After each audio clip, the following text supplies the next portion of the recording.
I welcome you all in my online classes. So today's topic is nutrition in plant. This is chapter number 1. So today we are going to deal with photosynthesis. अब हम लोग देखते हैं photosynthesis.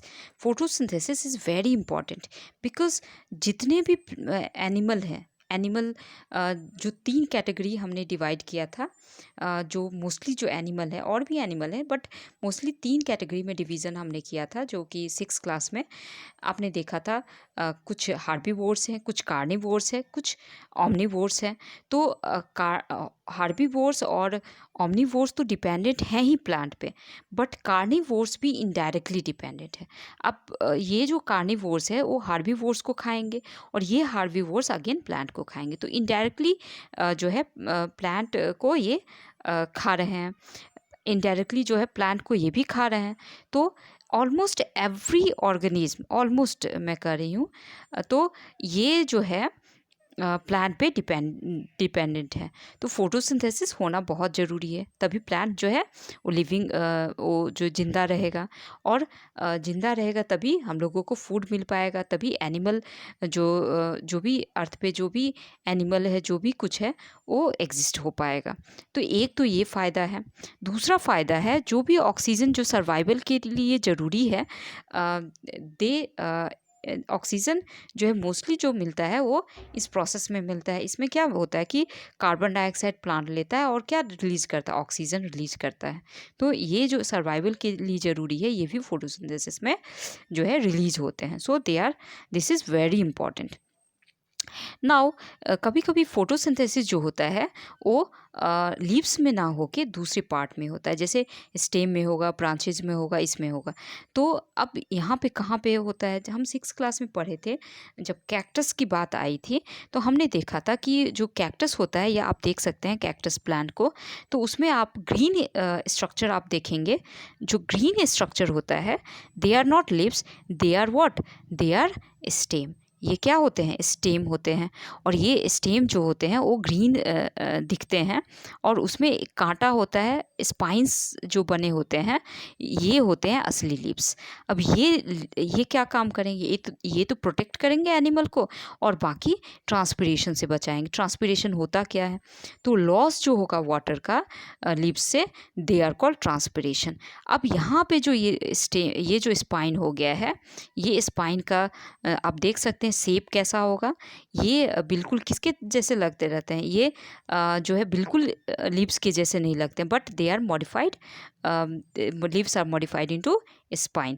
तो transpiration से बचने के लिए, अब जितना बड़ा लीव्स होगा, जितना सरफेस एरिया ज़्यादा होगा, उतना ट्रांसपिरेशन होगा। और ये डिजर्ट प्लांट है जिनको ट्रांसपिरेशन से बचना है, ताकि उनका जो पानी है वो जो है प्रिजर्व हो सके, कम यूटिलाइज हो सके। अब यहाँ पे जो फोटोसिंथेसिस होगा वो स्टेम में होगा, क्योंकि क्लोरोफिल वहाँ पे अवेलेबल होगा। जहाँ क्लोरोफिल अवेलेबल है उस पार्ट में फोटोसिंथेसिस होगा। तो यहाँ पे आप देख रहे हैं बहुत ही अच्छा सा पिक्चर है। नाउ ये जो सनलाइट है, ये लीव्स में जा रहा है, और ये कौन रिसीव कर रहा है, क्लोरोफिल रिसीव कर रहा है। यहाँ कार्बन डाइऑक्साइड एरो देख लीजिए, ये इंटर कर रहा है, और ऑक्सीजन जो है बाहर निकल रहा है। यहाँ पे क्या हो रहा है कि जो ब्लू कलर का, ध्यान से देखिए, यहाँ पे जा रहा है वाटर मिनरल रूट से। तो ये सब हम लोगों ने उस दिन भी पढ़ा था। अब इस फोटोसिंथेसिस के दौरान क्या होगा, ये हो गया इंग्रेडिएंट, और फाइनली जो रेसिपी बना, क्या बना, carbohydrate and oxygen, and this carbohydrate is glucose. ये क्या होते हैं, ग्लूकोज होते हैं। तो इस तरह का आपको डायग्राम बनाना पड़ेगा जब क्वेश्चन आएगा, और इस तरह के इक्वेशंस आपको डालने पड़ेंगे। अब ये जो लिप्स में जो आता है, ऑक्सीजन आता है, ये कार्बन डाइऑक्साइड आता है और ऑक्सीजन जाता है, तो एक दरवाजे से जाता है, एक होल से जाता है, एक पोर से जाता है, और जिसको कहा जाता है स्टोमाटा। अब इस पोर को, इस दरवाजे को जो गार्ड करता है, they are called guard cell. ये क्या कहलाते हैं, गार्ड सेल कहलाते हैं। अब इसी दरवाजे से क्या होगा कि ये ऑक्सीजन, कार्बन डाइऑक्साइड आएगा, ऑक्सीजन जाएगा। तो ये दरवाज़ा जो है बहुत ही इंपॉर्टेंट है, स्टोमाटा बहुत ही इंपॉर्टेंट। जो भी ट्रांसपिरेशन होगा वो भी स्टोमाटा से होगा, उसी से पानी बन के निकल के जाएगा। तो ये जो है गार्ड सेल हो गया, और इसका स्ट्रक्चर आप देख सकते हैं गार्ड सेल का। ये जो होल है बीच वाला जो किडनी से होल है, तो ये हो गया स्टोमाटा, और ये यहाँ पे स्टोमेटल ओपनिंग हो गया बीच वाला, और ये गार्ड सेल हो गया, जिसको ये गार्ड सेल क्या करता है, डिटरमाइन करता है कब खुलना है, बंद करता है, ये सब कुछ यही डिटरमाइन करता है। बहुत अच्छे से फिगर बना हुआ है। अब इस प्रोसेस में क्या होता है कि ऑक्सीजन रिलीज होता है, और यहाँ पे स्टार्च, अब ये था ग्लूकोज, ग्लूकोज जो है तुरंत बन जाता है, और फिर क्या होता है, कुछ ग्लूकोज यूटिलाइज होता है बॉडी में, प्लांट जो है यूटिलाइज करते हैं एनर्जी के लिए, और कुछ जो फूड होगा वो जो है स्टोर्ड हो जाता है। फूड क्या हो जाता है, ग्लूकोज जो है स्टोर्ड होगा in the form of starch, as for store food, as for starch, so starch is the stored food. Now this starch, अब इस स्टार्च का टेस्ट हमने किया था 6 में, और इसमें क्या किया था, आयोडीन डाला था, और आयोडीन किस में चेंज हो गया, ब्लू ब्लैक कलर में चेंज हो गया। तो इस इट मीन्स क्या, इट मीन्स व्हाट, जो ये फूड जो है, ये जो लीव्स है उसमें फोटोसिंथेसिस हुआ है, और ये लिप्स जो है स्टार्च, क्योंकि ये स्टार्च कंटेन करते हैं, और ये जो है स्टार्च टेस्ट देते हैं। तो ये हमने जो है पढ़ लिया। अब कुछ क्वेश्चंस है, ये बूझो के उसको हम लोग बाद में, एक एक्टिविटी है, इसमें 2 पॉटेड प्लांट लेना है, जो अच्छा सा प्लांट हो, तो उसको गमले वाला प्लांट लेना है, और उस गमले को, एक गमले को क्या करना है, हम लोगों को पूरे डार्क रूम में, अंधेरे कमरे में रख देना है, और दूसरे को जो है दूसरे को हम लोगों को रखना है सनलाइट में पूरे 72 घंटे के लिए। पूरे किसके लिए, 72 घंटे के लिए हम लोगों को कहाँ पे रख देना है, हम लोगों को जो है बाहर रख देना है, एक को अंदर रूम के अंदर डार्क रूम में।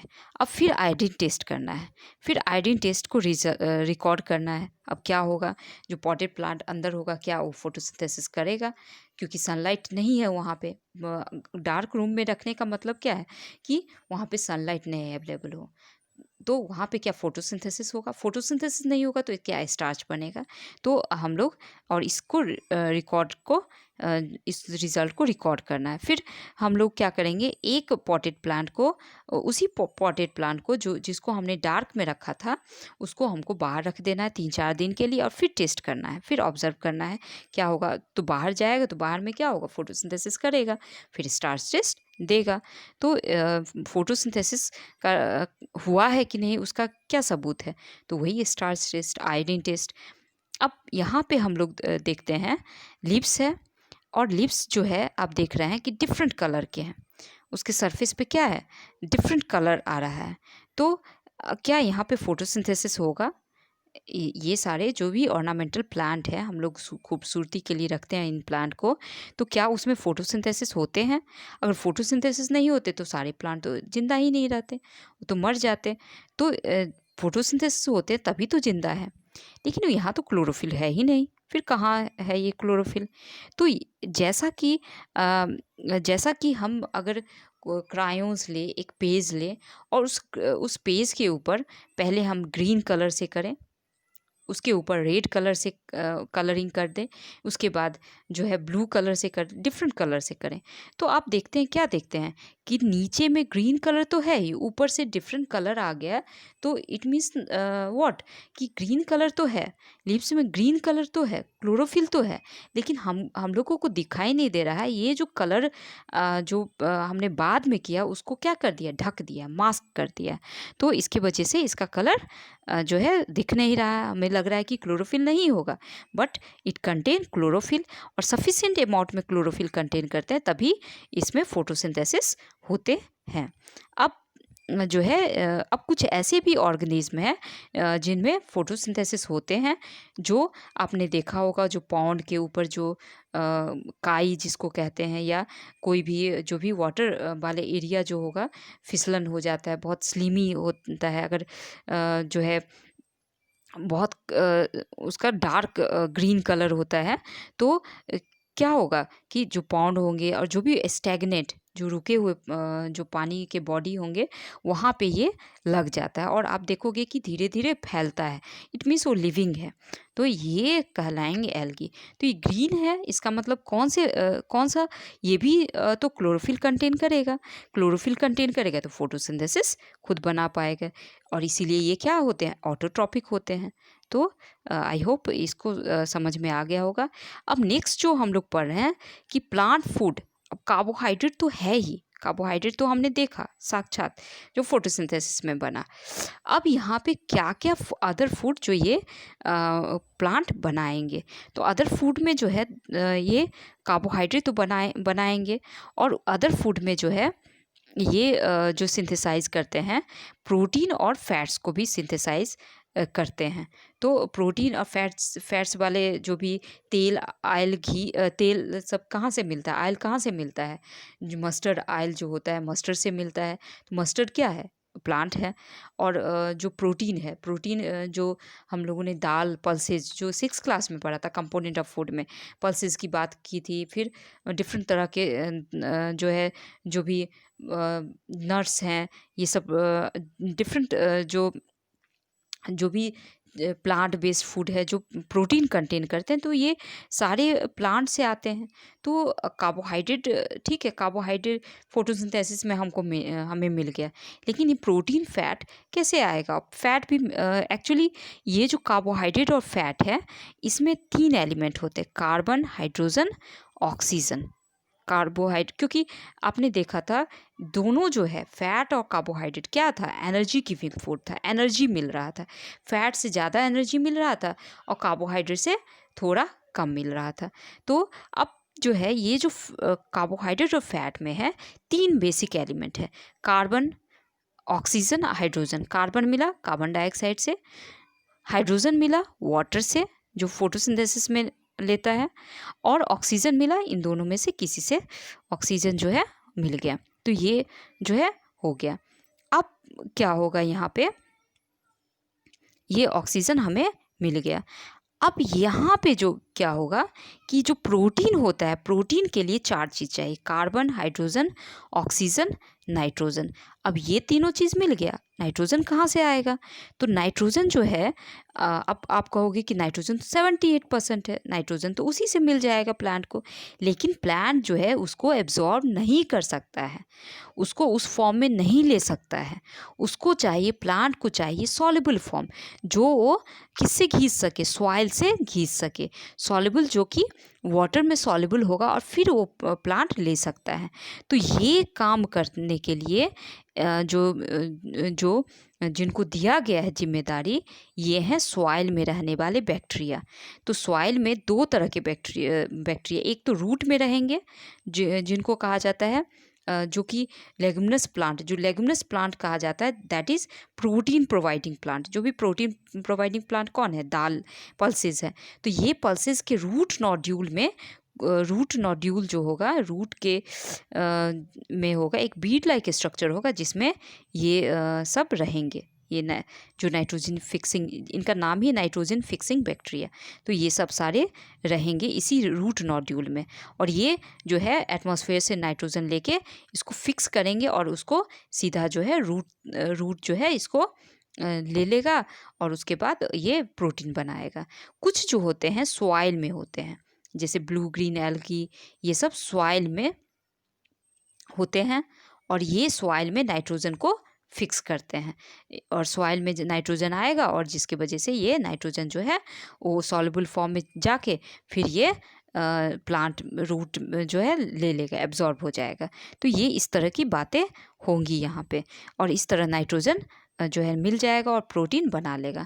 अब कुछ जो होते हैं हम लोग बाहर से भी, आपने देखा होगा कुछ चीज़ें जैसे फर्टिलाइज़र मोस्टली आप देखोगे कि उसमें नाइट्रोजन होगा, चाहे यूरिया की बात करें चाहे एनपीके की बात करें, तो जो भी फर्टिलाइज़र है सब में नाइट्रोजन होता है। क्योंकि ये यहाँ पे क्या होता है कि ये सब कार्बन, हाइड्रोजन, ऑक्सीजन तो मिल रहा है उसको, वो किसी तरह ले लेगा, लेकिन नाइट्रोजन जो है हमको सप्लाई हमको देना पड़ेगा। तो हम लोग फर्टिलाइज़र के रूप में डालते हैं जिससे कि प्रोटीन जो है ये बना सके। तो आई होप ये जो है प्रोटीन बना सके, विटामिन्स बना सके, और इस तरह हमने ये सब चीज़ें समझ में आ गया होगा। So thank you.